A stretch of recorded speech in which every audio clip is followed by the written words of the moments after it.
In the desktop macro photography video, I did not fully go into the camera autofocus modes and of course the flash. The autofocus modes is what we will discuss here, and the general recommendations for general scenarios. I have only Nikon bodies, so I can only talk in those terms. Other brands would have equivalents of the modes that I will talk about here.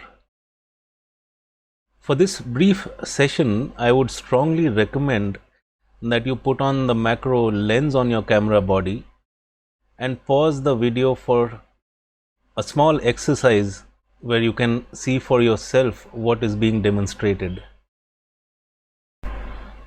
Depending on the camera body, number of focus points and groups would differ, but we are not generally concerned with that, since for macros we will use a single focus point in a single shot mode. For Nikons, that means AFS and a single focus point instead of the more commonly used AFC, that is continuous shooting. As I had explained in an earlier video, Nikon users would have to go into the custom settings and make sure that AFS is set to focus. This is also the default. As a side note, I use focus priority for AFC as well, which I have explained in getting sharp birds in flight shots. I am assuming that your camera is already set up for back button focus.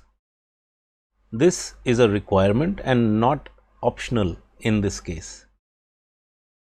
So, for the Nikons, you would use AFS and a single focus point for macros, and make sure the AFS is set to focus priority in the custom settings. What this setup does is that the camera will not release the shutter unless it has focus on something. You can keep the shutter button pressed and nothing will happen till there is some object that the camera thinks it has the focus locked onto. Now let's begin the small exercise to demonstrate this. First, rotate the focus ring on your lens to the minimum distance. That is where it will shoot at 1:1. For macro lenses, mostly it would be around 10 centimeters, but do check your lens specs for that. It does not matter what the camera settings are for the exposure, because we are not really concerned with the exposure here. You can even place it into full auto and it does not make a difference here. Place an object, any object on your desktop. I will use the same sanitizer bottle we used in the earlier video, and take a look at the object through the viewfinder of the camera while keeping the shutter release button pressed. The shutter will release only when the camera has acquired focus. The back button focus is a requirement for this. This experiment will not work without that. So what does this mean? These settings, once applied, will have the shutter release working only and only when an object is in focus and the camera thinks it has acquired focus.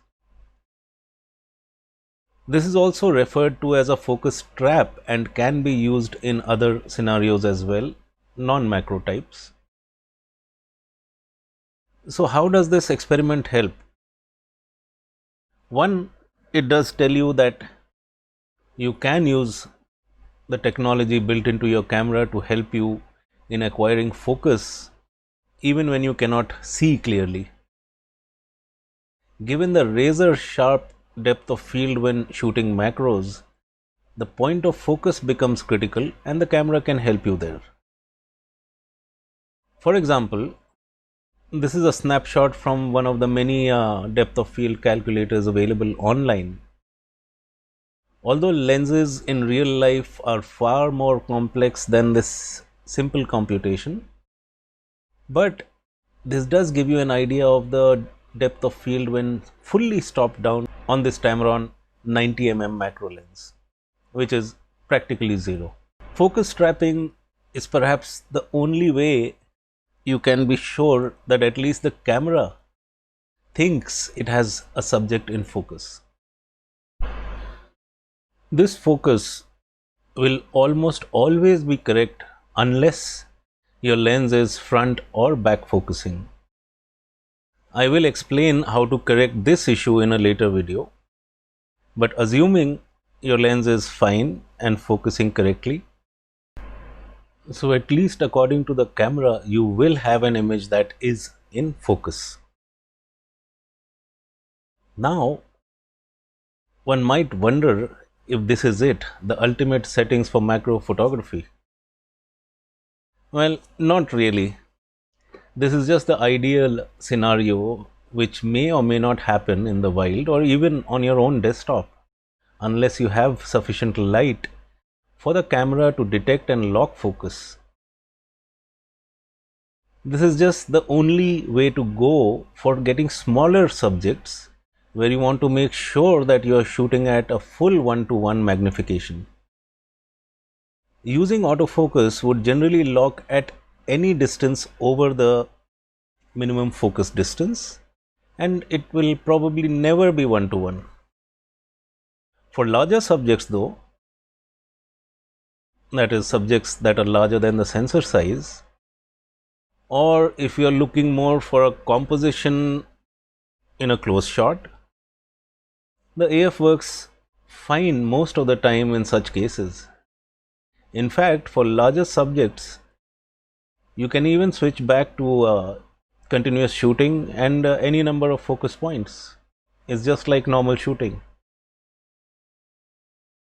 Okay, so where would this fail or not be desirable, the focus trapping that is?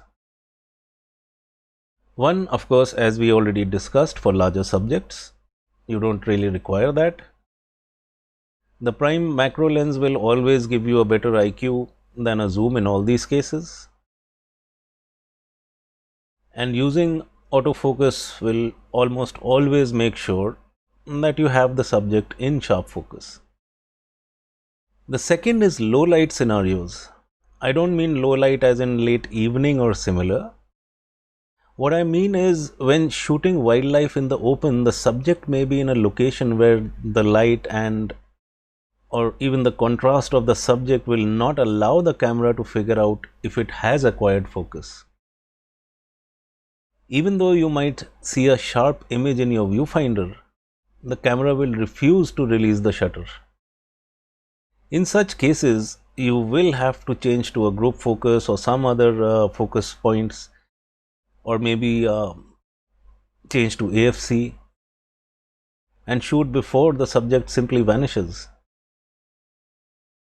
The third is in case you get lucky with a subject in the wild that is stationary for a few seconds even after the first shot with the flash. This is a perfect opportunity to try and get multiple shots and stack them later. This is generally referred to as focus stacking, and we will see how this is done in a later video. Essentially, we put the focus onto different points of the subject and combine all the sharp areas of that subject to get a final image, effectively increasing the depth of field of the entire image. Of course, there are specific instances as well. For example, just an example, if you are shooting some object in a glass and want to focus on a specific point inside the glass, this is where your focus trapping will probably fail again. So that's about it for the focus areas and modes. I hope this clarifies the focus mode and areas when shooting macros. In the next one, we will cover the external flash.